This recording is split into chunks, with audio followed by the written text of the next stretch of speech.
podcast about the films you have never heard of, but must see. Check us out on videostoretales.com and listen to archived episodes. See additional content. Subscribe to us on YouTube, Spotify, Google Play, and Apple Podcasts. Donate to our Patreon page. Join our group and like our page on Facebook. Facebook.com/Tales from the Video Store. Thank you to our sponsors, Table Rock Creative Group, the pinnacle of video marketing in the Carolinas. Southern Trail Mortgages, you're almost home. Golden Ticket Cinemas, $5 movies all day long on Tuesday. $2 drinks and popcorn.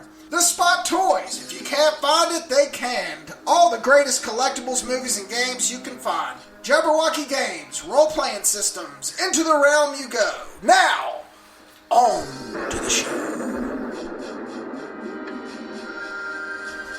Ladies and gentlemen, Doug Wall, Lee Bridges, and Garrick Lane, this is Tales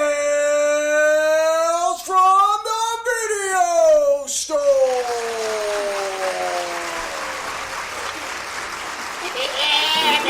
Welcome to Tales from the Video Store. COVID, it's number 71. It's the fourth COVID surrounded podcast. How we doing, gentlemen? Doing pretty good. I'm alright. Had a shitty week. Shitty week? Yeah, my washing machine broke. I had to drop $600 on a new fucking washing machine. I woke up the other morning with like a pinched nerve in my neck. I couldn't turn my head for 3 days. Couldn't drive. Jeez. Sucky fucking week, dude. I mean, when you can't leave, you can't. I'm not even doing anything, and shit's still fucking up. That's just the worst. I didn't got out of my pajamas, and the shit is fucked up. Yeah. Well, I have a massive hangover, and it's not because I'm a drunk. It's because my wife and I decided to go vegetarian, and I guess when I was grilling out kebabs last night and didn't put any meat on the kebabs and started drinking tequila, I didn't absorb. There's no liquor sponge in vegetable in a pure vegetarian diet. Right, that's exactly right. Yeah. So these onions, mushrooms, and peppers just didn't absorb the tequila like a normal steak or, a ribeye would. And The tequila was like, what is that, mushroom? Fuck you. Yes, I feel terrible. So there we go. So I'll be struggling through this. We'll try to make this happen. But we had a awesome movie. You want to introduce us, Lee? Since it was your Absolutely. This is we're doing a 70s cop and gangster movie this 3 weeks, and the title of this subgenre is I'm sure I'm going to butcher this. Poliziottezza is how it's... Close enough. Yeah. And it's... Basically, they were just like, movies like The Godfather, Dirty Harry, Bullet, Death Wish. Came out in the late 60s and early 70s. And, the Italian film industry was sort of based on rip-offs at that time. There's a popular movie, they can rip it off. And when they saw those movies, they were like, oh, we can do that shit. Yeah. And... a lot of times with movies, I've seen them before, and I wanted to do this month some movies I've never seen, and also a subgenre I'm not that familiar with. I've seen a few Italian cop and gangster movies for the 70s, but I wanted to start off the month with one I've not seen, and also one that has maybe the greatest title in film history. Yeah, even Quentin Tarantino said it was the best title. 1976. Live like a cop, die like a man. Yeah. Wait a minute. And it was Wait. by, I'm sorry. Wait, Lee, did you just say that you had not seen this movie? No, I've never seen this movie before. What? Wow. Nice. There you go. You heard it here first. But one of these movies, like, I've noticed with film sort of movie geek fandom, like when a subgenre gets sort of rediscovered, a lot of them come out on home video over like a year. And once these movies started coming out, I had sort of, like, I wasn't buying as many movies, I had more responsibilities. I just wasn't able to buy them the way I did, like, Giallo movies or whatever, when I was young. I just had money to blow. And, but yeah, this movie was directed by Mario Deodato, who's most famous for directing Cannibal Holocaust. Yes. Which is a completely different movie than this. What's that? Which is a completely different movie than this one. Oh, yeah. Yeah, absolutely. Completely different. But this movie is not as violent, but it has that same sort of just hateful violence, I guess you'd say. Yeah. Like a guy just has... a guy, loses some money to a gangster. Instead of breaking his leg, somebody takes their thumb and pushes his eye out. And the movie, they're not really hero cops. They're just murderers. They're not good people. No. During the 100 minutes, they arrest 0 people. That's not what they're about. Yeah. Yeah. They're members of a special force, I guess, sort of an elite unit of detectives in Rome, and they're going after this crime boss who basically just has up until now has been untouchable. And their plan is, we'll just murder everybody that works with him. Yeah. And sort it out from there. Yeah. Which, to be fair, is effective. And the film starts with 2 guys are going to rob a bank, and I guess they spot the cops. So instead of robbing the bank, they decide to snatch a woman's purse. And they're on a motorcycle, and they grab the woman, and she latches onto the purse strap, and she's being drugged behind the motorcycle until her head hits a lamppost, and they're just revving the motorcycle, slamming her skull into this lamppost. The most awesome purse snatch scene ever. Let's get that, make that clear. Yeah, awesome. Yeah. And then, which leads to like a 10-minute motorcycle chase, because the cops are also on a motorcycle. Mm-hmm. And about halfway through the chase, when the blind guy was trying to cross the street, I'm like, are they going to run over this guy's dog? And son of a bitch, 30 seconds later, that German Shepherd just got obliterated by motorcycle. And then they cut to that one shot of the German Shepherd. Like, it definitely didn't pull any punches. Like, No. And when they finally catch the 2 guys, one of them is dead. He died in the motorcycle crash, and one of them was thrown off.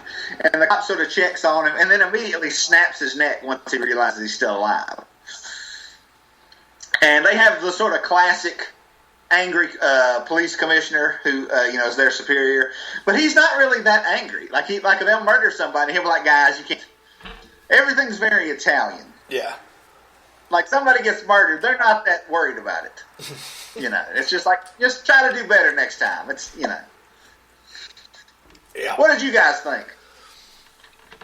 Dude, I love this kind of shit. Yeah. It's like like Lee said, like, they don't make arrests, they just fuck shit up. There's no, like, messing around. They're a couple of, like, I don't know, late 20s, early 30s, just fucking badasses that go around Rome killing whoever they want and basically fucking whoever they want as well, which, at the time in 1976 when this was made, I guess it was considered okay practice to talk to women the way that these guys do. And there's some weird stuff. They go to this party or this club where this main gangster holds like these, I think it's like gambling houses is what they're busting. Yeah. And in a parking lot, man, there's badass Porsches and Rolls Royces and all these fucking badass cars that are probably priceless today. And they proceed to pour gasoline on all of them and set them on fire. Then there's a weird, like, home invasion. Like, these coked up guys go into this house, and I guess they killed a couple people, and then there's, like, an old lady in there that they're kind of trying to use as a hostage. And one of the quote-unquote heroes, like, gets on his motorcycle and busts through a window and shoots everybody. And it's like, it's just an odd movie. Like, there's a part later in the movie where they're in this canyon, and they're across from each other, and they're, like, doing these spin moves, and they have cans on each side of them, like, shooting these cans, like, for practice. It was really weird. While these other guys are coming from each other's head. Yeah, while these other guys are like trying to make like an assassination attempt on him. It's just really weird, but it was entertaining as shit for a 90-minute movie. Like, I didn't know what was going on some of the time because it doesn't really flow. But it was But I didn't care. You know, like it's like they had the sequences, the action sequences, and the dialogue was just there just to get you to the next shootout. Yeah, super random dialogue. But what it reminded me of is like, you know, when we watched Once Upon a Time in Hollywood, I kept envisioning like Rick Dalton and Cliff Booth as these characters. To me, they were like a culmination of those two guys, and then like from Boogie Nights, like Brock Landers and Chester Rockwell, like the porn kind of dirty cops like that, who just kind of go around like smacking women around and doing whatever they want. And like that's kind of the vibe of this. I mean, it wasn't like super like graphic pornography. There's some boobs, which is always a bonus. But it's like, you know, kind of like an Italian hybrid of those kinds of characters. And like I say, I thoroughly enjoyed it. When they set the cars on fire, I thought they were trying to bring everybody from the party out. To like blast them or something, a distraction. Yeah. No, they just leave once the cars are on fire. There's no plot. There's no plan. They just did it to be dicks. Really just to be assholes. Mm-hmm. You know, it was... and yeah, there is a lot of... You know, if this movie, if these characters existed in an American movie now, they would be the villains. Absolutely. There'd be like a lawyer or a DA or you know, internal affairs officer trying to arrest them. Yeah. You know, absolutely. And they are the worst police officers ever. But damn, is it entertaining? Yeah. I mean, and what was up with like? So they go this gangster BB, I think is his like. Yeah. BB's like his like nickname. They roll up at this apartment that's under his name looking for him, and there's like an old woman who I'm not sure if she's just like the maid or what she does. I thought that was his mom. I don't know. But anyway, I thought it was his mom. So Beatty's sister is in there. She's hot, and these guys just go in, and basically this old woman's like, oh, yeah, man, she loves to fuck. Come on in. I'll make you guys some eggnog. It was the weirdest fucking sequence. Like, the next thing you know, like, one of them's in there. You can hear him in there moaning. And then the other guy's like, I'm going to ease on back there. And his buddy's, like, laying on the bed, like, completely fucking all tuckered out. And, you know, she just grabs him. It's like, come on, get some more. Just super fucking weird. I guess, like, these kinds of scenes are like lost in translation, I guess, or maybe not, or they're just that random. But I laughed. I thought this shit was fucking great, dude. It was awesome. And they also live they're roommates, but they live in the same room. It's like a one-room apartment with 2 beds. Yeah, super weird. You know, and I guess, like you said, it's probably just an Italian thing. Yeah. You know, it's just, this was one where I didn't know what to expect at all, but I knew it was going to be because I knew who the director was, and this is the only one of these type of movies that he ever made. But I knew it was going to be graphic because I'd read a little bit about it, and it's not like overtly like crazy gruesome or anything. But for the time, I guess it would be considered some of those scenes, like the eye gouging out scene, and that first scene where the woman's getting drug on the back of the motorcycle, holding onto her purse. I was like, okay, this is what it's going to be, and I'm fine with it. Yeah. Garrick, and the bad guy gangster, he's like an army of guys with porn mustaches. He does. That's how you can tell the bad guys. They all have these like Super Mario porn stashes. And like purple sunglasses. Like you can spot them. You know, they're at these like little coffee houses and they're the only guys wearing sunglasses. Like you know who the gangsters are. It's pretty cool. Right. Yeah. And it's really just like they could just call the movie The Battle of the Scumbags. Yeah. Because there are no good people in the movie. No. Yeah. What do you think, Garrick? Well, I had an interesting take. I watched it once, and I was really having a hard time. I had a TV, like my subtitles. I couldn't get my subtitles bigger, so I was having a hard time. I think the first first time I watched it, I was kind of annoyed with the movie, but I think it was because, like you said, I think it was random. Like, there was just a lot of stuff going on, and it was hard to understand, and I was trying to read the subtitles at the same time. So then, after I watched it once, I you get it for 48 hours, and God knows I've got plenty of time, so I was like, well, let me just watch it again. Maybe I was just not in a good frame of mind. And I watched it, and I focused less on the subtitles and just kind of watched the imagery, and I enjoyed it more. I kind of knew what was, you know what's going on. It's very a lot random, but I did enjoy it. It's like I enjoyed it for what it was. I felt like some of it may have been lost in translation, but then Lee, you summed it up pretty good. The dialogue doesn't even matter because all you're doing is waiting for the next moment. The dialogue can actually kind of be a bit of a turnoff, I think, for some people. Right. Like, there's a scene where they show up at the special unit building that they work out of, and this poor secretary's in there, and these guys are like, "Hey, so which one of us would you want to fuck?" And it's just so scummy, just the way that these guys act. And then the woman who plays the secretary, she's like, "Oh, I'd fuck you both, but neither one of you could handle me." And just it's that level of perversion that I think some people would be like, I'm not watching this. No, there's some people who could make 20 minutes into this movie. Right, but for me, I just look at it like you just can't take any of it seriously. Like, it's like the music is so fucking lighthearted and weird and like uplifting that when you're watching all this crazy shit and reading the subtitles of what these guys are talking about, I don't know, I found more humor in it than trying to take it serious, and I think that's why I enjoyed it so much. Right. I was watching an interview with this Italian person once, and they were talking about politics. Right. And they were talking about how people in Italy were so confused in the 90s during the Bill Clinton sex scandal. And they were just like, yeah, you know how many politicians have mistresses? All of them. Yeah. Grow up, you fucking children. Like, they just didn't get, like, they don't take stuff seriously like we do. Right. And to them movies, it's just about being cool when it comes to, like, this is the third Italian subgenre we've dealt with. And all three of them, giallos, spaghetti westerns, and cop movies, it's just about being cool. Yes.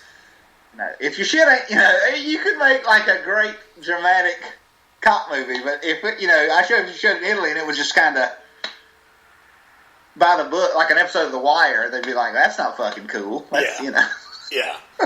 I guess these guys at this time, like they're like, "I want to be these cops." Exactly. Yeah. Even though, like you said before, they're terrible people. Oh yeah. Yeah.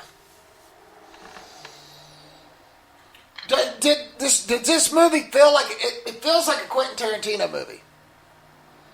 Or do you feel like it's something he might have pulled? Like, I don't know. As I watched it, I'm kind of like, maybe he pulled just some of his style in the way this movie is. It just felt kind of like a Quentin Tarantino movie. Obviously, it was before Quentin Tarantino. But, yeah, and it had like some old shots, like a lot of like POVs, like where guys getting punched in the face and it's like right into the camera.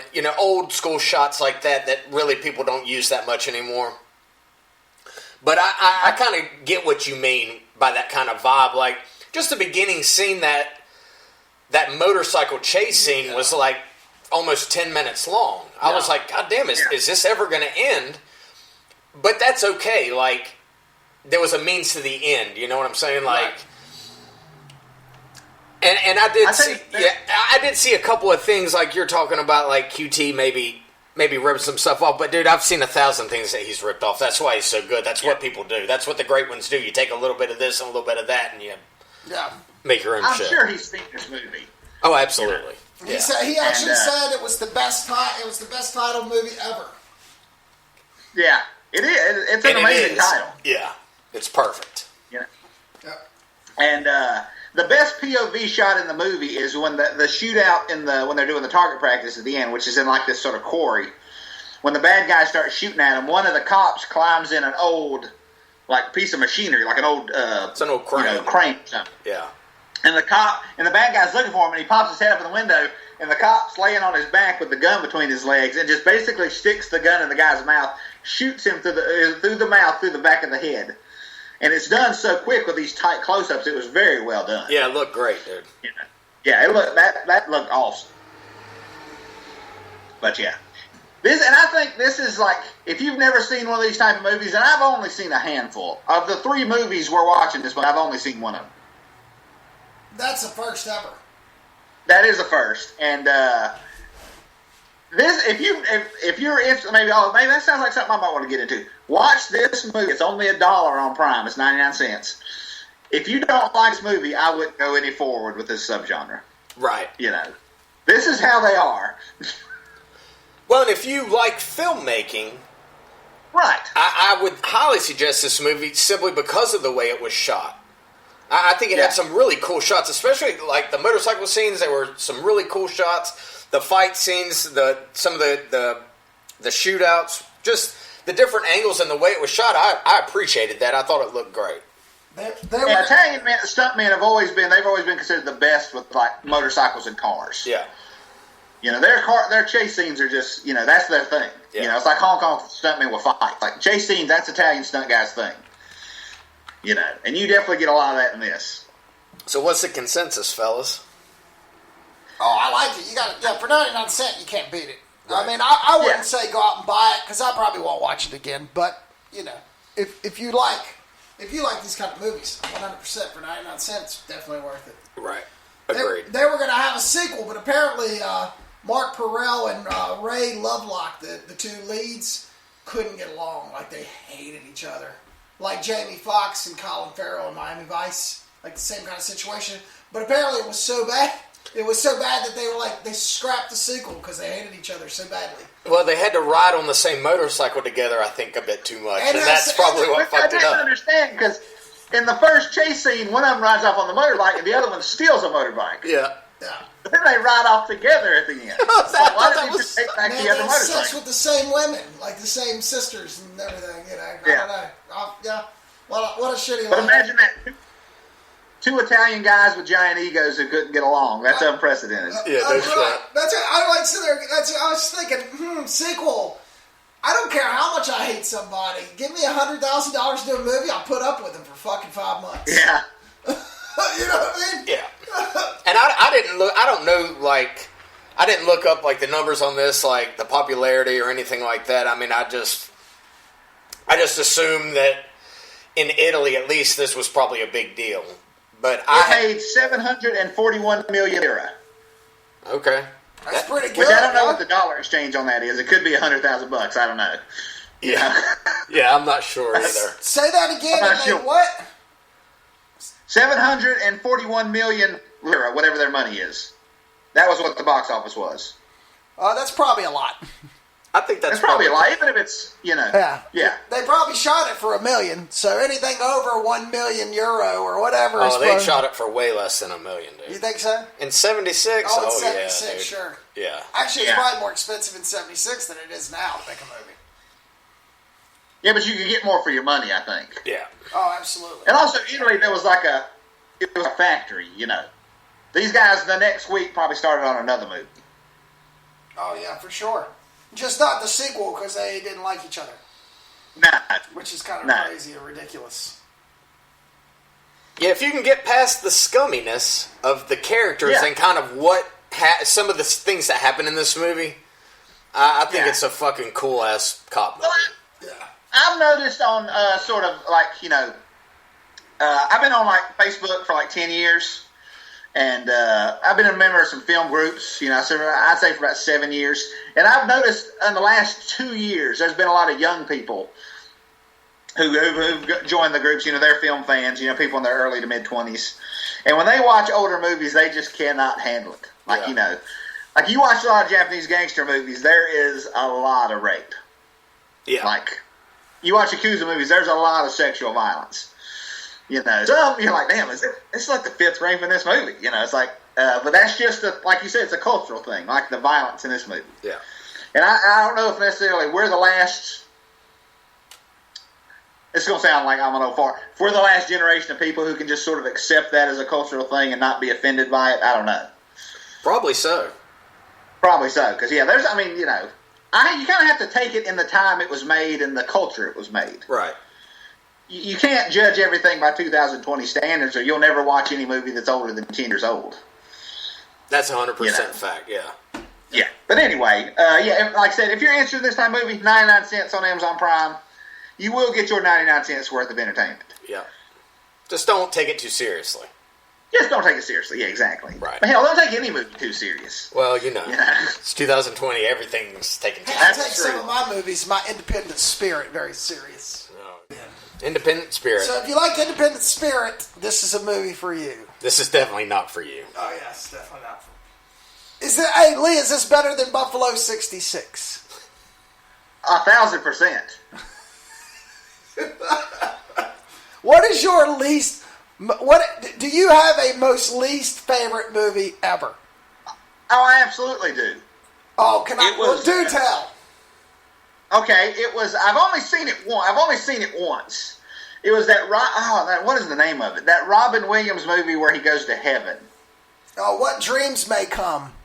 Yeah, I was over at like 2002 or whatever. I was at a buddy of mine's house and his wife was watching it. I'm just sitting on the couch, and it physically hurt to watch it. Like I hated it. I hated I can't really explain why. I just hated everything about it. You know. I just had such a reaction to it.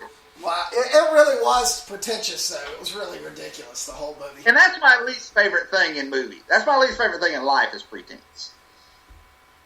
Like, I just have this, this sort of allergic reaction to it when I'm just like, ugh. Get physically ill. Yeah. Yeah. Like when that fucking, what was that movie, the last movie that Wachowski's directed, Cloud Atlas? Yes. My buddy Brian, he was just so pumped for that movie. Was that Tom Hanks and Halle Berry? Yes. Yeah. I was like, dude, that looks fucking unwatchable. And it's just like, any movie that if you watch the trailer and you can tell the moral is not a good movie. Yeah. Unless it's like Schindler's List and it's based on an actual thing. That's different. I'm talking about a completely fictional movie that if you can watch the trailer and get the message, it's just, I don't know. That's not my thing. I walked out of one movie in my life. It was the Jerky Boys movie. I got about 45 minutes in and was like, what the fuck am I doing here? I'm out. Okay, well, let me ask you a question. What did you expect? You're right. Nothing, I guess. Back then, I liked it. We got a kick out of their tapes. Their tapes were great. I don't know what I was expecting. Maybe I was expecting more. Did you hang out with Brett Weir after that? Yeah, God. Well, I had a nightmare of that whole movie. I couldn't believe it. Those guys, man, they made a whole bunch of money real fast, though, I guess. Yeah, it's like, but listen, you went to see a Jerky Boys movie. There was a movie about them making prank phone calls. You can't be disappointed.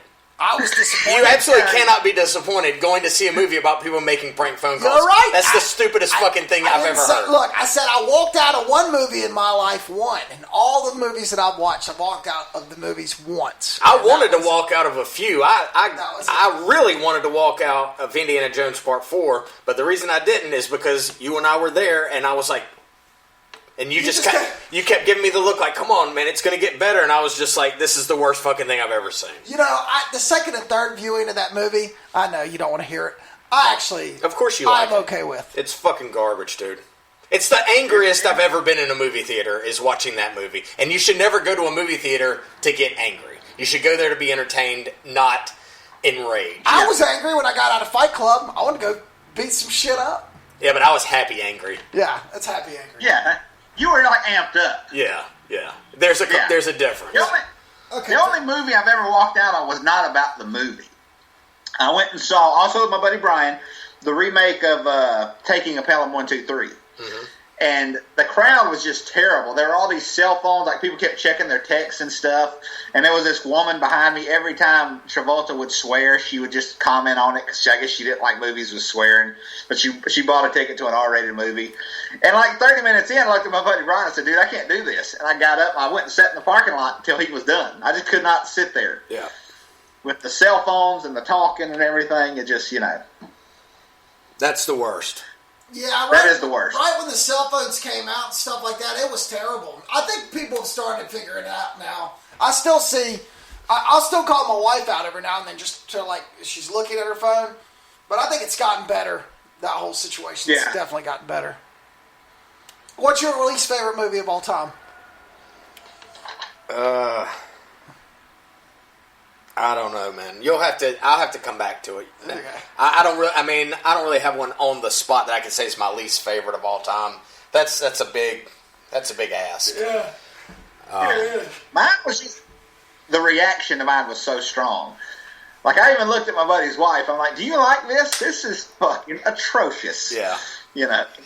I felt like that, I think, so many times that it's hard to pinpoint in my mind exactly, what would be my least favorite of all time. But I'll give me till next week, and I'll have one for you for sure. I think Speed 2 Cruise Control is... Jesus, that was fucking terrible. I think that was something. And the expectations were high because Speed was so good, but yeah. Speed is pretty much a perfect movie. It really is. It really is. Yeah, it was really good. Well, did we watch Did you anything guys ever else? see that video of Tarantino talking about the 20 movies he wished he directed? Oh, And it's his favorite movie since he became a director. And one on there is Speed, and him just talking about the tightness of the Speed script. It's it's a really, if you can find the video online on YouTube. But yeah, he's like even like once he gets off the bus, he's like, that stuff's kind of, once he's chasing Dennis Hopper, that's not as good. He's like, but it's so good that doesn't matter. Yeah. yeah, it's a good movie. It is a good movie. Yeah, it got silent. Okay, well, did you watch something else? Anybody watch anything else in their spare time? Lee, talk to me, champ. What have you watched? Well, I want to finally finish up talking about Mystery in Between Season 2. Finally finish that. And Doug, I was not prepared for the last episode. I knew you wouldn't be. It's heavy. I kind of saw it coming with the bathroom scene. Like the way they looked at each other. Like I kind of knew something like that was going to happen. And I'm not going to spoil what it is because I think everybody should watch it. But I was just destroyed by the last episode. Yeah. I cannot fucking wait for Season 3. I can't wait. I can't either. I can't stand it. Because it's basically Season 3 will be like a new first because he's completely untethered at this point. He has destroyed everything. Like he doesn't work for the gangster anymore. Yeah. He can do whatever. And I cannot wait. That having been said, I'll never watch the last episode of Season 2 again. Like if I rewatch the series, I'll just skip over that. It was rough. That shit was so fucking sad. Yeah. And to keep it, that's an Australian show. The next thing I watched was also Australian. It's a movie from the mid-'80s called Fair Game. Oh, yeah. And if you like the Sam Peckinpah movie Straw Dogs, and you kind of ever thought to yourself, I wish the third act of Straw Dogs was just the entire movie. Well, somebody in Australia has already done that. And it's the best woman. I guess her farm is like a animal reserve, and she's driving down the road. It's in the Australian desert, and these rednecks run off down the road for no reason. They're in this giant truck, like a pickup truck from hell, and she kind of gets into a confrontation with them. She slaps an animal rights sticker on their bumper, and for some reason, over the next hour, they just make her life hell. They murder her animals. They just harass her. They set stuff on fire. They they cut her phone lines so she can't contact with anyone. And then when they finally assault her, you think, well, they grabbed her, they beat her up. You think, well, perhaps they're going to sexually assault her. Well, no. They rip her clothes off and strap her to the safari grill of their truck and drive around the outback like she's a human hood ornament. And she's just screaming and stuff. And this is not a stunt. This is the actress, tied to the hood of this truck going 100 miles an hour down this dirt road. And then she goes into this insanely complicated revenge where she murders them all. Nice. And it's just... And here's the weird thing. It's very well shot. Like the guy, the director, he obviously cared a lot about camera composition because it's very well shot for a female revenge movie. Fair Game. And fair game. And also a movie that is probably not acceptable by 2020 standards. And after that, me and my girlfriend watched. I asked her, I saw Beastmaster pop up on streaming. I asked her if she'd seen it. She said she hadn't. I was like, well, we got to watch Beastmaster. And about 10 minutes in, she said, man, you watched some weird shit. It was after the baby was transported into the cow. Yeah. And as it got on, she started to enjoy it. Like, she really liked it. That's what she said. She said on Facebook, she said, my boyfriend said, she said something about relationship. It was hilarious. She said, I'm going to ask you you ask her a very relationship, or what did you say? It was great. A very serious question about our relationship. That's it. Which was, do you want to watch Beastmaster? That's great, man. That's awesome. So I got this really. So we're both watching them. We're both watching the movie and enjoying it.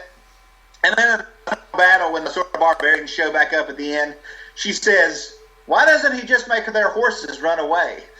And I was like, I don't know. That's a good fucking question. Never thought of that before.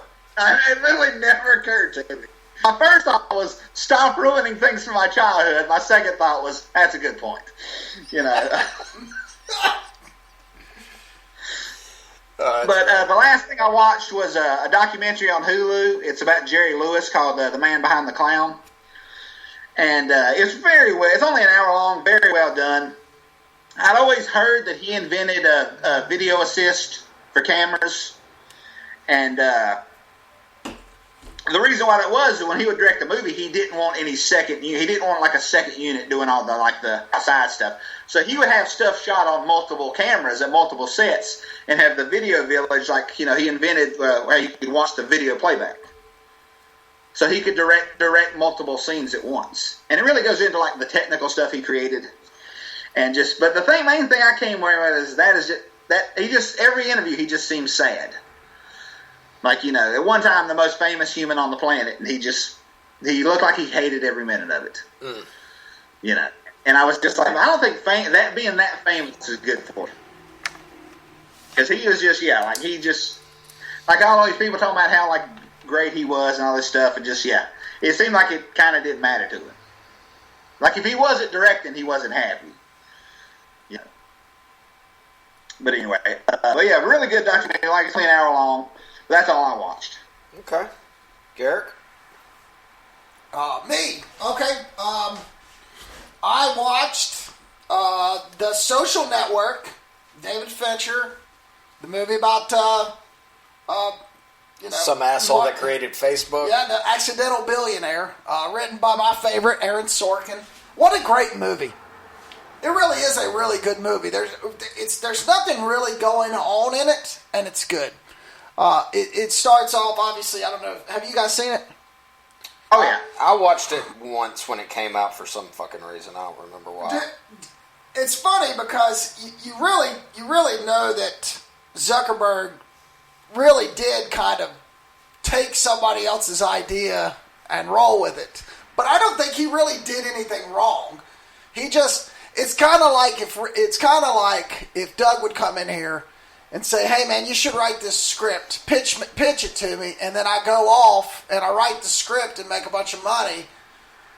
I might have taken his idea, but I ran with it. I don't know, man. That's a pretty weird situation. All of them ended up with a whole bunch of money, obviously, but all of them had a bunch of money to start with. Yeah, and they're all cunts.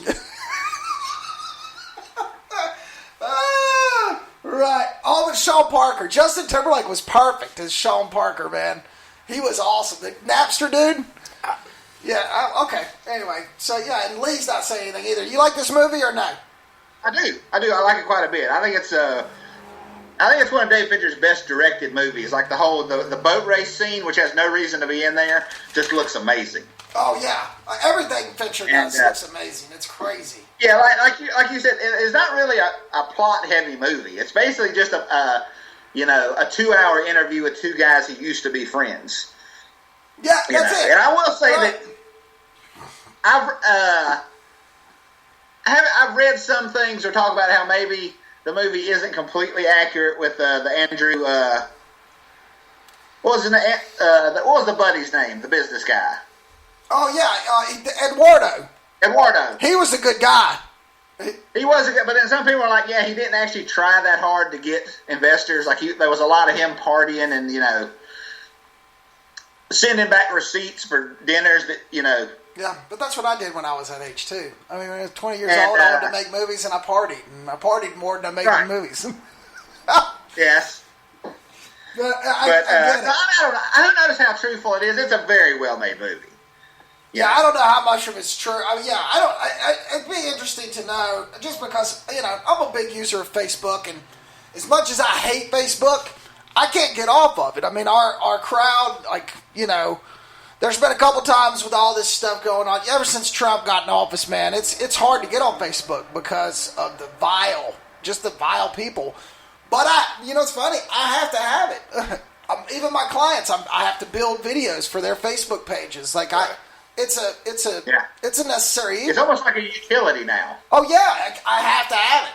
Like I said, if I deleted my account, all of the Tales of the Video Store stuff would go. Everything would go. I have to be on it. So I would like to know.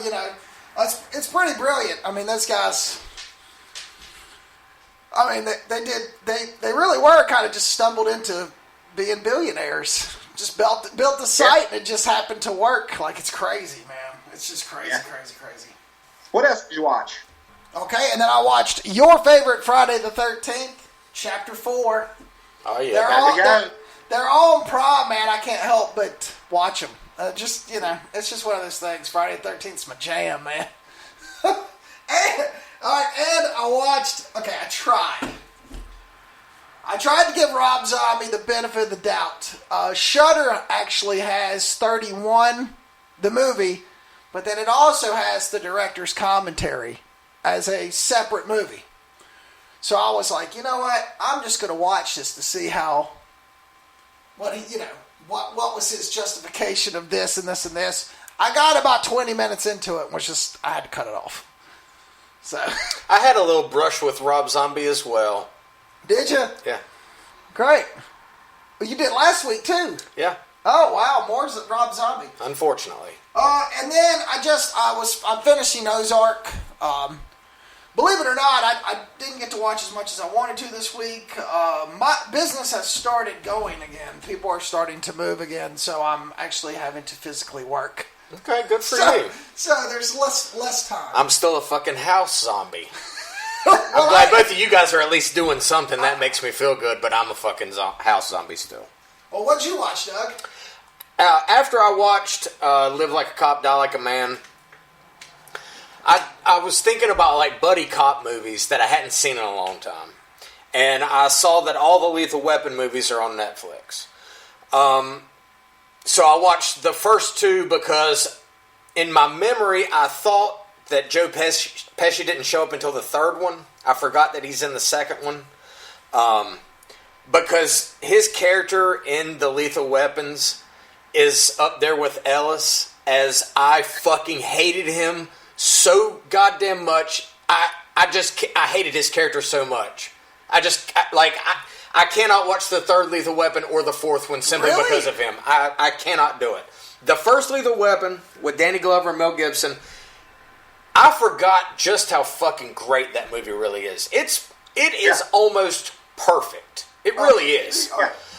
And I guess it's been so long since I'd seen it that I was thinking the scene where he gets hung up and they're shocking him. I thought that was in the second one, and I thought Pesci was in the third one. It's been that long since I had sat down and watched these. So I watched the first two.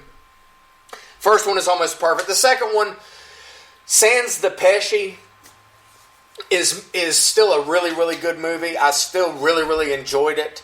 And I remember I don't know why this stuck out to me, but I remember being a kid. I was probably about 12 years old. And at the end of that movie, after Mel Gibson's girl gets killed, he gets so fucking mad, he takes this big-ass diesel truck, like a dually, and ties it to the stakes of this house that's sitting on this mountain, and gets so enraged, and he's sitting there, pumping the gas, basically, pulling this house off of a mountain. And I remember thinking as a kid, like, sometimes when I would get super mad about something, that I would want to do the same fucking thing.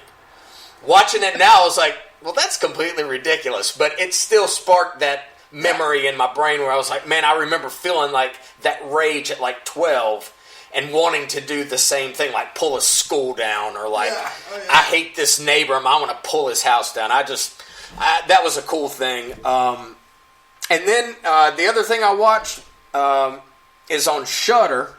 So I've got like that 30-day free Shudder pass. Right. And I had watched, I think, one of the Eli Roth's History of Horror. And it's Eli Roth and Greg Nicotero and Rob Zombie sitting at a table talking about horror genres like slasher movies and vampires and monsters and all this. I think it's about 8 episodes long. And the idea of the show, I really enjoy. I don't really like Eli Roth. I don't hate him, but I don't really like him. Greg Nicotero is fine. He's a brilliant, like special effects guy, and has been for decades. So listening to him speak, and there would be episodes where you see Rob Zombie there, man, and he's just not saying anything. And the first time he perked up was when they talked about Texas Chainsaw Massacre, and he was like, "Oh, that's me. And it just made me fucking hate him even more than I already did. I'm telling you. What a fucking asshole. Just shut the fuck up. I mean, in these episodes, they're talking about vampires, he'd be like, oh yeah. He just added absolutely nothing to it other than his fucking stupid goddamn name.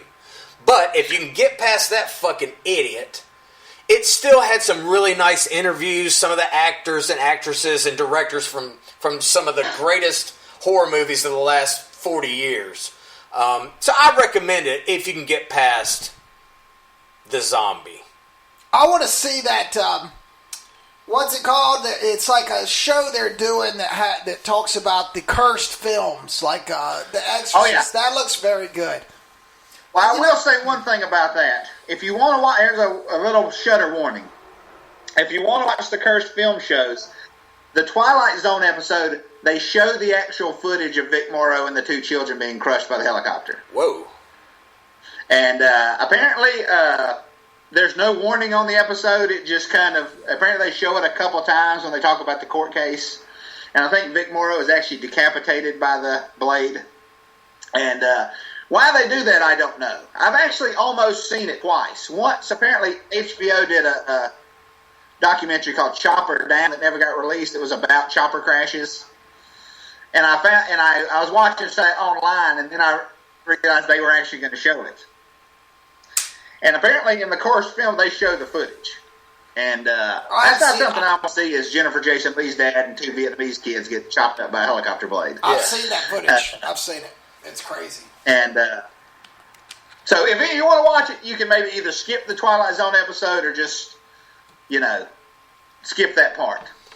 I started one of those episodes. It was the one about Poltergeist, the Poltergeist house. Yeah. Which this dude has lived in since this whole thing. They never did any of the shots inside of the house. It's only the outside of the house. And there was a big to-do about, at the end when they have that dugout swimming pool about using real skeletons. And people were like, oh my God, it's real skeletons. Well, guess what? People have been using real fucking skeletons in horror movies since the beginning of film. So it's not like it was just this unique thing that they decided to do. They're just medical skeletons. Yeah, it's just they're a mess of bones. That's it. But it was okay. That was the only one that I watched, and I think there's like 5 of them maybe. It was pretty interesting. Yeah. It was like 2 a.m. I'm laying on the couch like trying to sleep, and I was like, well, I'm going to check this out. And it was okay. It was pretty interesting. Yeah. It's, I don't know if you guys got my text, but, yeah, man, like, it's funny, man. Shudder is I like Shudder, but it's a very frustrating, as a filmmaker who would love to make movies, it's a very frustrating channel because, like I said, that text, man, People are making these, like, I watched this movie that it's not even important enough to say anything. It's called The Marshes, and it was on Shudder, and it's just a horror movie of some dude walking around in the marshes killing people and eating, and I'm like, who is funding these movies, and who's, like, why can't we make a movie? Like, why, if we could get Cutter or Death Amphetamine, with somebody on this earth is funding horrible horror movies that they're putting on Shudder. Yeah. Where are these people? Yeah, there's some shitty stuff on that. When I scroll through Shudder, dude, I mean it's maybe 1 out of every 8 movies that they have on there is something that I've either seen or that I know is worth watching. But a lot of it's like, what is this? Why? Right. It's funny. Every time I get on Shudder and scroll, I think of Jim Carrey in fucking Dumb and Dumber when she says there's 0 chance of us being together. I look at Shudder and I start scrolling those movies. 0 chance you're going to make a movie, Garrick, and I'm looking through that stuff and I'm like, so you're saying there's a chance. You're telling me there's a chance. Yeah. If these guys can make these movies, yeah, there is somebody out there is funding these movies, and they're all the same. It's all the same. It's just horror movies, and people are making them, and they're putting them out. Like last week's Opus, Satanic Panic. Yeah, it's like, how did that even get? I don't know. Somebody's funding this stuff, man, and I guess that's it. Shudder's, and they're making their money back, or they wouldn't be funding it. Sure, right? That's what I'm saying. Doubling it, or whatever. It's just some asshole producer out there that's like, yeah, sure. All you got to do is make the movie and do one guy told me, he's like, you got to get it in Walmart and the DVD cover has to look great and you'll make money. That's it. He's like, the movie can be shitty. Just make sure that the DVD cover is fantastic. That makes sense. And you'll make your money back. Yeah. Well, there you go. Good old Shudder. Well, I'll keep watching Shudder because you're saying there's a chance. I'll keep watching Shudder because Mandy is still on there. Revenge is still on there, and those are two of my favorite movies I've watched since we've been doing this podcast in the last 18 months or what have you. I love both of those movies. There is one more thing I watched. Okay. It's actually you talking about Lethal Weapon reminded me. There's a documentary on Prime you can watch called In Search of the Last Action Heroes. Oh, yes. And it's basically just about 80s and early 90s action movies. And there's a great interview with Shane Black where he talks about first Lethal Weapon and just how it just like he was so young and just like he didn't his movies like he never took inspiration from movies. His were all like old crime novels that nobody ever heard of. That's why people thought they were so original. He's like, I'm just stealing from other stuff. Yeah. And then he talked about how much he disliked, like why he quit working too was. Let me ask you a question, Doug. Would you have liked 2 more? Like his original idea was that Riggs dies at the end, and it had a much more down ending, and the Pesci character was not in it. Then that was one of the things he left. It should have happened. I would have been okay with that, and then the franchise just ends. But I think that they just saw dollar signs, all that money, and I remember one had like Chris Rock in it, and like they kept bringing in these other people and kind of rehashing the same fucking bullshit lines. And I saw all of them on there, but I didn't even attempt 3 or 4 because I remember how much I hated them. And I just don't see any point in going back and watching Pesci go, just doing that whole bullshit. I hated him. That's maybe the most irritating character in anything I can remember. I just hated him so fucking much. But yeah, I mean, anytime a director or a writer takes that leap where they're willing to kill off one of their main characters and kind of shock you at the end, I'm all for that. Absolutely. Because it's out of the norm, and it might piss you off in the immediate, like when you finish the movie, you're like, God damn, man, they just killed my favorite character. But as time passes and you think about, from the beginning of movie 1 to the end of the second movie or whatever it is, then you kind of begin to understand it, and you're like, you know what, that was the right thing to do. Yeah, I've talked to people who try to defend 4. Yeah. And I'm like, I don't want to see Jet Li beating up 2 grandpas. Oh, that's right. I forgot it was Jet Li. Yeah. And because the whole thing of the movie is that Riggs is a lethal weapon. Yeah. That's the whole point of the entire series. And at the fourth movie, he's married. He's having a baby. He's no longer, like, he's, like, domesticated. He's a domesticated That's why weapon. the fourth movie does not work at all. If he's not a lethal weapon. Yeah. You know. But anyway. Those are good. That's a good. Check out that documentary. It's real. It's just a talking head documentary. It's just a bunch of interviews. They interview Eric Roberts, and you know, they interview tons of directors and writers, and you know, Paul Verhoeven's great in it. He's just like, you know, talk about how he made RoboCop completely ridiculous, and how people thought it was like this super realistic crime film. And he's like, "What, are they stupid?" You know, this is the way the future's really going to be. Get ready. Yeah. Yeah. And, really good documentary. The people, they made one on In Search of Darkness about horror films, and they're actually funding one now about 80s sci-fi called In Search of Tomorrow. Nice. There's so much stuff, man. It's just crazy to me. It's just crazy. It's frustrating. Every time you get on Prime, anytime you get on Shudder, there's new movie. Yeah, and I'm like, where is all this money? There's 1,000 dude, it's crazy. pieces of absolute garbage. Thousands on Prime. I mean, dude, yeah, sure. Like Velocipaster. Yeah, right. You know, it's like were shark versus like zombie octopus. It's just complete crap. And then you've got like somebody who was famous for doing something fucking stupid 25 years ago as the star of the movie. Joey Buttafuoco? Yeah, they got Buttafuoco on the cover. It's like, what the fuck are we doing here? Like, you know what you're kind of getting into. And I had, like... I haven't heard anybody say Joey Buttafuoco in 20 years. Yeah. There you go. But, like, Sharknado, like, I watched that with Oliver, and he was like, oh my God, this is the best thing ever, when he was, like, 8 years old. And so then, every time there was a new one, was forced to sit through it. And then finally, the last one we watched, I was like, are you good on these? And he's like, yeah, we don't ever have to sit through one of these ever again. And I'm like, okay. Yeah. So if the audience is a fucking 8-year-old, you know, even though it's certainly not made for somebody that age because of the language and the fake blood and all that everywhere, but still, that's the audience. You know, you're not gonna find many, you know, 40-year-old couples. Oh, let's check this new piece of shit out that's on Prime. That looks great. That looks really entertaining. You know, it's something that's shot with like a fucking 15-year-old handheld camera. It's just garbage shot after garbage shot. It's like... I'll tell you what is not on Prime. Yeah. Because originally the idea was we were going to do men on a mission war movies. Yeah. And a month ago, I saw like 6. I had literally a list of 6 movies we could do. So I had 3 backups. Literally 5 in the last month. 5 of them have been taken off streaming. You know, and so yeah, like I was. So when we planned on doing that last week, I was like, "Fucking!" I went and got. They're all just gone. I guess they're being replaced by Where Zombie versus the Killer Octopus or whatever the shit. But yeah, like I mean, at the same time about Prime.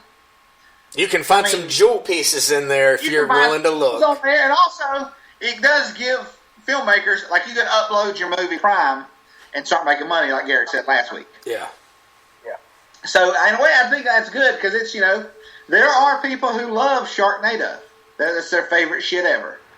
And, you know, I can't say anything about that, because, you know, there's some stuff I like that's questionable. Yeah. Oh, me too. Know. You don't want to admit. You don't want to admit to certain people that I really enjoyed Live Like a Cop, Die Like a Man. You know, if it was widely known what this movie contained, it's not something that you would go around bragging about. People would think you were a fucking sociopath. Right. Well, I don't like. Everybody loves Boondock Saints, and I fucking hated it. Like, it just wasn't anything to me. Yeah. It's just. Some people love that movie. They just freaking love that movie. I hate the filmmaker. He can fucking rot in hell. Well, I'll tell you a story about Boondock Saints. When I was in college in 2000, this was probably 2001. This was right after 9/11. I started meeting some people, because I'd only been down there for a few months when 9/11 happened. And started meeting some people and partying with some different people. Well, we had a party at our apartment, and probably had about, I don't know, like a dozen dudes, you know, different guys we had classes with. And I had that movie, and I was like, have you guys ever seen this? They were like, no. And I was like, all right, well, we'll put it on, you know, and drink some beer or what have you. Dude, I have never seen people so obsessed about a movie after that. It was like there were no other movies. Every conversation, they were quoting something from the movie, and it actually kind of made me dislike the movie because I was being like force-fed it for so long. I'll tell you why that is. I think that's a cult movie for people who don't watch cult movies. Yeah. It's a movie for people who have even though I'll admit there's some entertaining sequences in it. Yeah.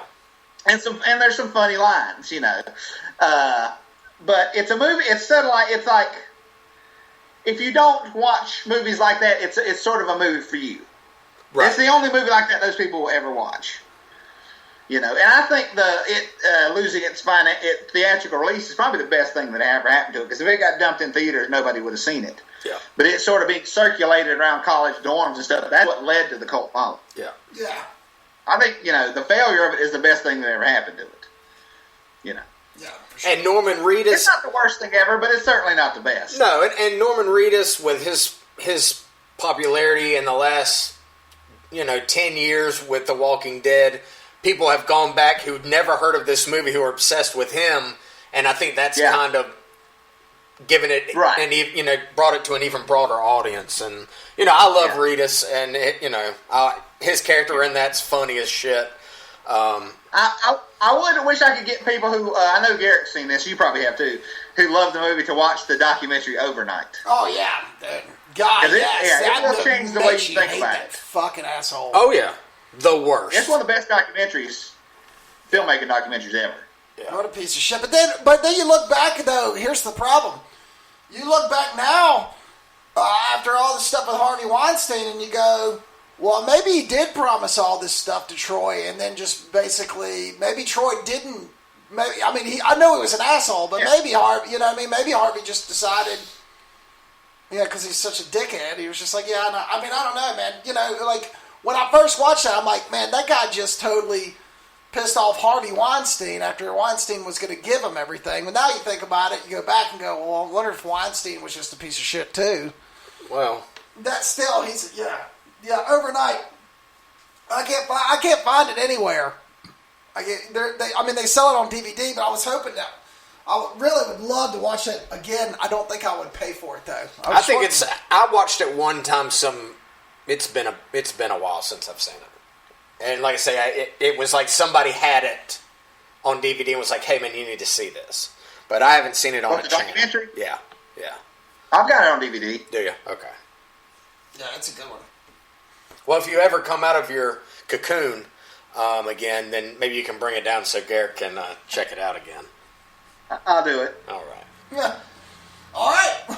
Well, the baseball tournament, man, it did not pan out the way I was seeing it going to pan out. It panned out like it should. It panned out exactly like I knew it would. Yeah, I guess so. Major League won it all. It was a landslide, really. I was just like, the Field of Dreams, I just didn't think Field of Dreams would have carried as far as it did.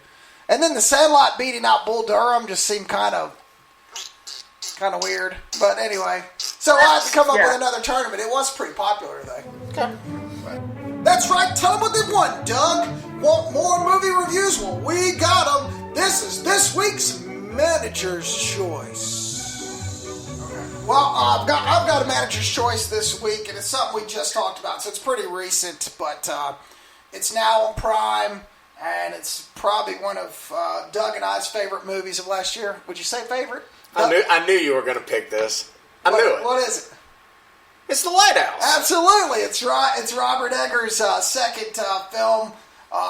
It's all shot black and white, 4:3 aspect ratio. Dude, I've been trying to coax Lee It's via telepathy. I'm going to try to watch it. It is a minor masterpiece. You must check it out. I'm sure there's a lot of independent spirit that went into making it. There's a lot of independent spirit. And it's more like an old-timey horror movie to me than it is like a pretentious fucking piece of shit. That's why I really want Lee to see it, because I just have a feeling that he's really going to either really, really like it or he's going to really hate it. Yeah, I don't think there's going to be an in-between with it. Yeah, I think so. Well, so there you go. We will challenge Lee to watch The Manager's Choice. Hey, and you absolutely must watch this movie with the subtitles on, because the 17th century Popeye, it's fucking impossible. Like, you will miss so much of the dialogue if you choose to watch it without it. I watch almost every movie with subtitles on. Yeah, I do now. I used to not, but I do now. My hearing isn't great. Yeah. I mean, so... Well, Robert Pattinson and William Dafoe are brilliant, and it's a really great, unique movie. I mean, it is. It's unique and it's its own thing, man. It's its own thing. Is it better than The Witch? No, but it's its own thing. Like The Witch is its own thing. Well, I knew right when it opened up, right when I saw the black and white and the 4:3 aspect ratio, the old aspect, I was like, well, I'm going to like this because it's got... I just love the look of it, the feel of it. It's a masterpiece. Yeah, hey, I like Eggers, it's an opera of cinema. It's independent spirit. It's all wrapped up into one big bag of dicks. Yeah. Now, if he ends up doing the Nosferatu remake and shits the bed, that, you know... Is that what he's doing now? He talked about it for a long time. He's brilliant at that, man. I think he'll do it. I think it'll be great.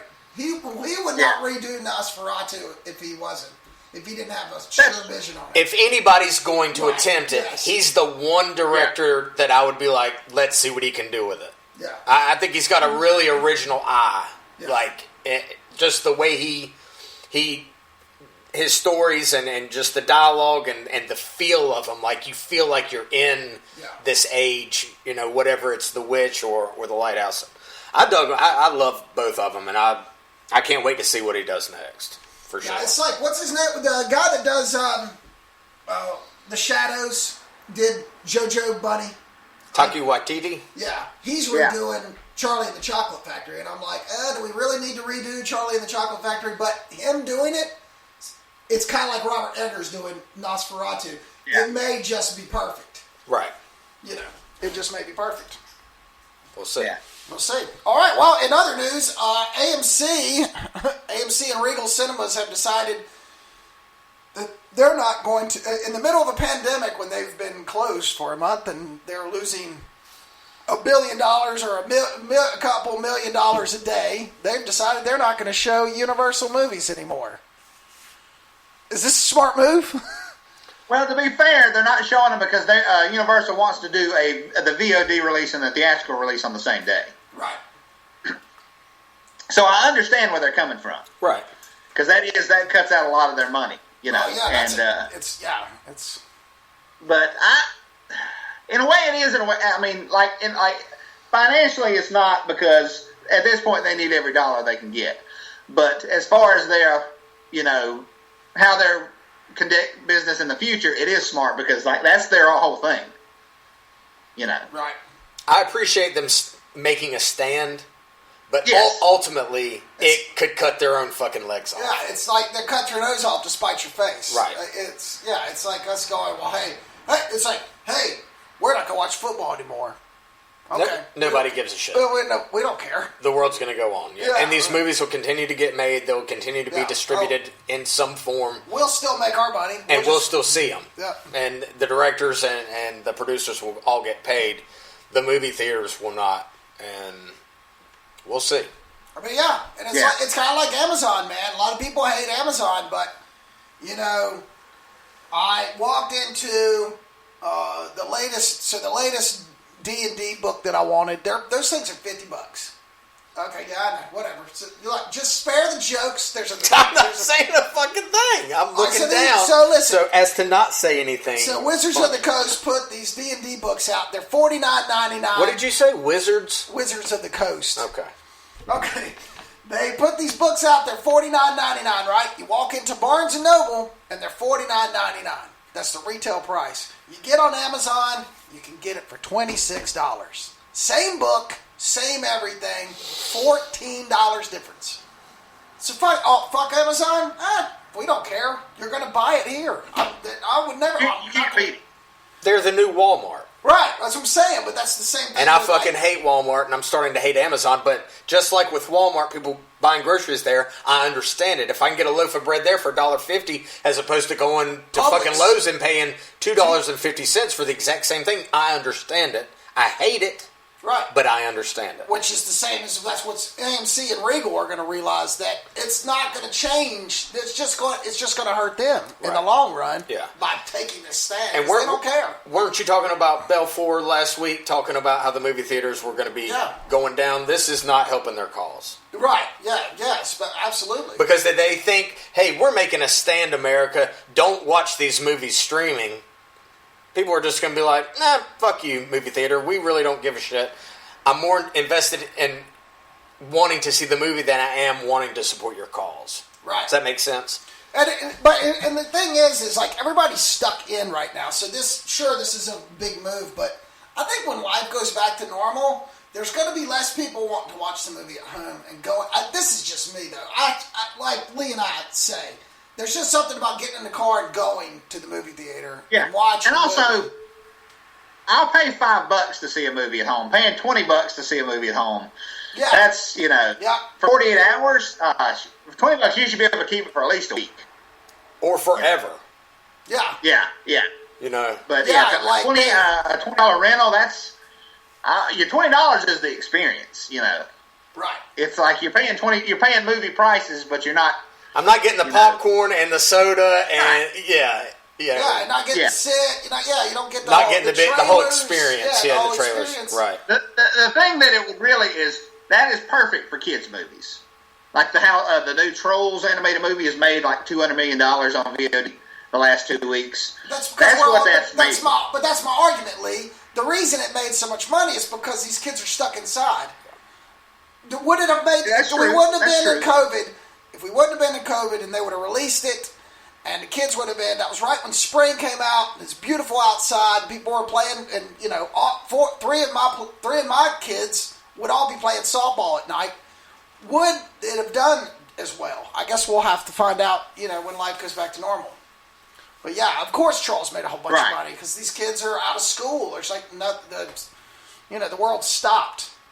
Yeah, and there's no way in hell I'm paying $20 to watch a movie at home. I wanted to see that Call of the Wild. I wanted to rent Call of the Wild. Harrison Ford, big Harrison Ford fan. I'll watch anything he's in.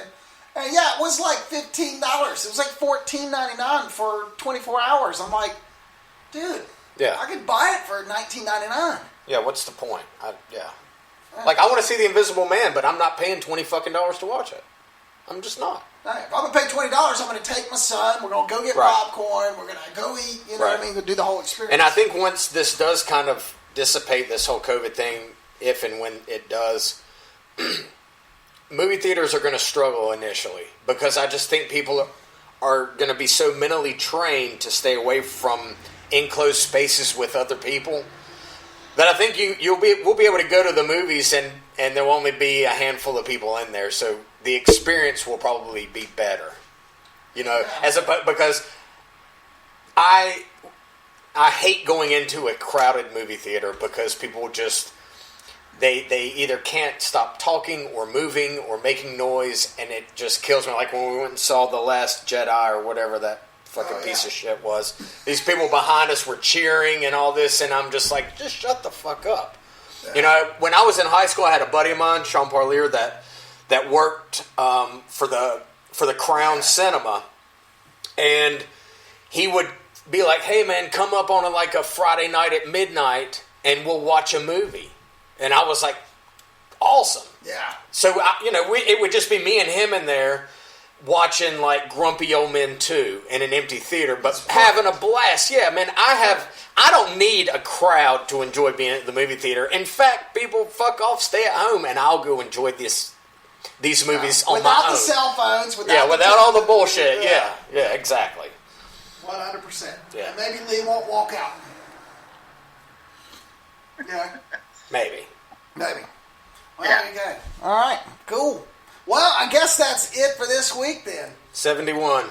71 in the books. What's next week? Lee? Next week, here's how anal I am. Had we done on a mission The second movie was going to be the Italian version, the original Italian Inglourious Bastards, which was directed by Enzo G. Castellari. That was taken off Prime. The second movie will be Street Law, directed by Enzo G. Castellari. So I was able to keep the same director. Street Law. Yeah, so it's Street Law from, I think, also from '76. This one stars Franco Nero. You know, he's a little bit. He was a bigger star than these other two guys. I've also not seen this movie. And this is streaming on Prime? Yes. Okay. Yes. All right. We better hurry up and get to watch it before they fucking take it down. Well, we were gonna do. Yeah, I know, right? We were gonna do a whole Bond month, man, leading into the new Bond. I don't know if we've talked about this, and then the Bond movie got pushed back, and now they don't know. When did they say October or something like that? I think it's supposed to come out Thanksgiving. Now, isn't that right, Lou? So we're kind of improvising. Yeah, as far as I know, as of now, yeah. We're kind of improvising now. And this sounds good. Let's do it. So we'll be back next week, man, with another one. With more Polizia Chetti, or however the fuck you pronounce it. That's pretty good. Wash your hands. Now go wash your fucking hands. This is Lee from the Tales from the Video Store podcast, and thanks so much for listening.